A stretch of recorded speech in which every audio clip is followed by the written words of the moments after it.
My friend Jordan Peterson, who has become something of a phenomenon, obviously, over the past several months, and who is now a best-selling author, has been for weeks and weeks and weeks now. NBC News on 60 Minutes did an absolute hit job on Jordan Peterson. They apparently did a 90-minute interview with Jordan. Jordan is not only not alt-right, Jordan has forcibly condemned the alt-right in no uncertain terms over and over and over. So what happened? NBC News labeled him an alt-right intellectual. And here's what it looked like. It's just an insane thing. He takes direct aim at the far left and its effects on young men, whom he says have been hurt by a society that overvalues political correctness and pushes them away from traditional male roles. His new self-help book, 12 Rules for Life, is already a bestseller. Hundreds of thousands subscribe to his online lectures. His speeches regularly attract protests. I'm not arguing about your rights. And his new speaking tour is selling out.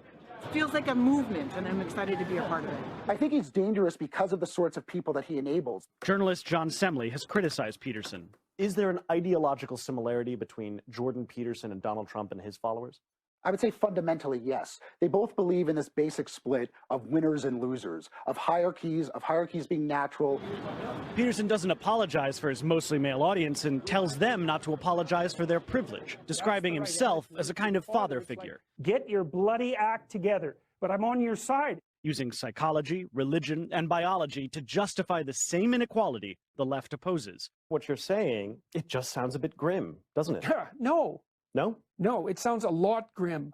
Okay, that's just, what in the world? So, I mean, we have a full hour interview coming out with Jordan in the very near future, okay? I speak with Jordan on a regular basis. This is the most ridiculous take on Jordan Peterson I have ever seen. He's using religion to justify inequality. In what world what are you even talking about? What are you even talking about? Have you read, like, anything by Jordan Peterson? Have you ever listened to anything by Jordan Peterson? Okay, what Jordan says is that before you declare that inequality is therefore inequitable, you have to determine whether there are natural hierarchies in achievement. Okay, what he says is there are certain people who achieve more and certain people who achieve less. The question is whether they violated someone else's rights in achieving more or less. And if not, then inequality exists, but that doesn't mean some inequity has happened, right? Which is obviously true. But Jordan is apparently an alt-right intellectual, even though he, again, opposes the alt-right. And then they wonder why we don't trust them. And then they wonder why it is that we think that they are completely full of crap in the media. Because they do 90-minute interviews with Jordan Peterson, and then they release 30 seconds of Jordan Peterson talking and 90 seconds of one of his critics talking about how terrible he is and how he's just like Donald Trump. Jordan Peterson is just like Donald Trump. The dude was an associate professor of psychology at Harvard University. You're right, he's just like Donald Trump. He wrote a 500-page book on the deep maps of meaning undergirding philosophy and myth, not only in Western civilization, but in comparative religion across the world. Yeah, that sounds just like Trump. That's just like Trump. He's an intellectual, just like, what in the world? And then again, it's about, the only reason that we hate the media, though, is apparently because we're all rubes, and Donald Trump suckered us into it. What utter, absolute horse crap. It's not a straightforward matter. It's not a matter of no import to mischaracterize someone as far right, especially in today's political climate. And it's indicative of what I would describe as loose journalistic ethics, to put it mildly, to then be so willing to transform your terminology with no explanation to your reader and no apparent, let's call it, crisis of conscience or serious consideration of the meaning of your actions. Well, that's not good. Let's put it that way. Anyways, you guys can, apart from that commentary, which I couldn't stop myself from making, you guys can draw your own conclusions. And then one last thing. I'm not exactly sure what to make of the alt-right and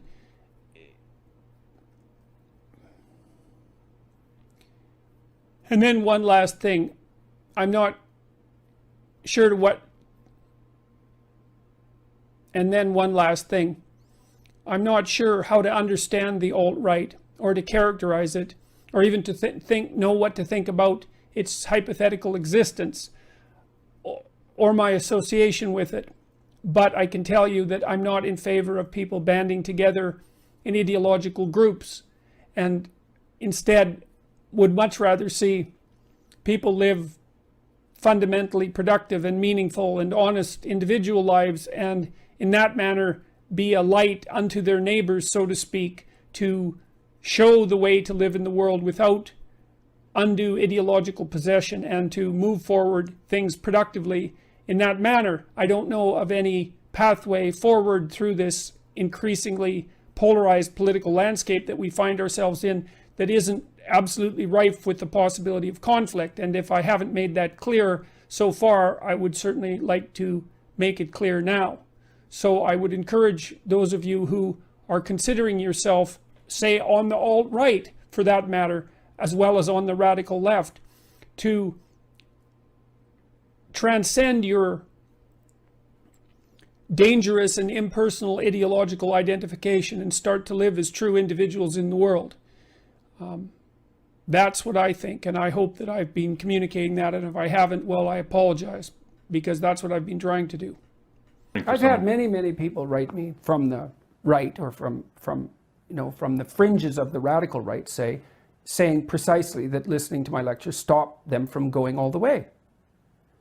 So I would say that if people listen to what I'm saying, then that isn't going to happen. Now, has my message been co-opted? I would say to a much lesser degree than people think. All you have to do is go read the YouTube comments.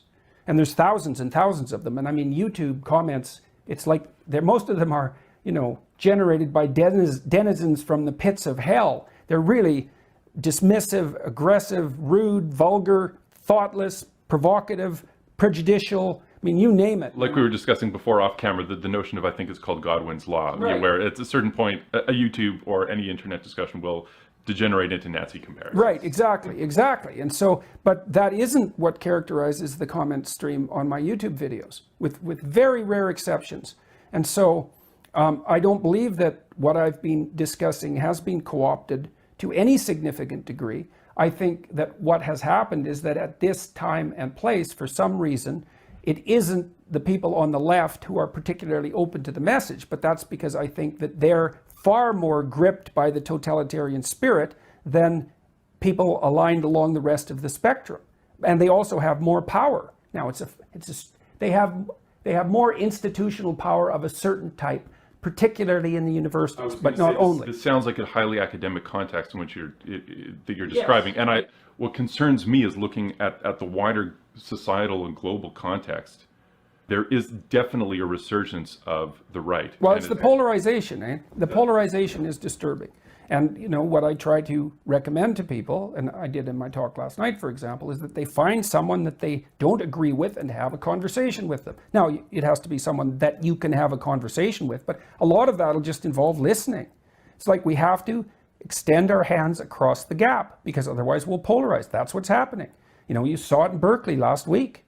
And that's, that could be just the beginning. And there's lots of people who would like that. That's not a good idea. It's a very bad idea. And I would say it's still my estimation that at the moment, it's the radicals on the left that are primarily responsible for this. And they're primarily responsible particularly because of their stance on free speech. So to clarify for people, because I think the way you're describing this inherently speaks to people at the moment, and again, I hesitate to buy into this bifurcation, but people who identify at the moment with the right. Yeah, well, put it this way. The campuses have not been infiltrated by right-wing radicals. Not at all. Right. Not in the least. The campuses. Yeah. Well, the problem with that is that that's where the campuses, the humanities, let's lay it out again. Theology at the bottom, philosophy after that. Well, that's where the humanities are.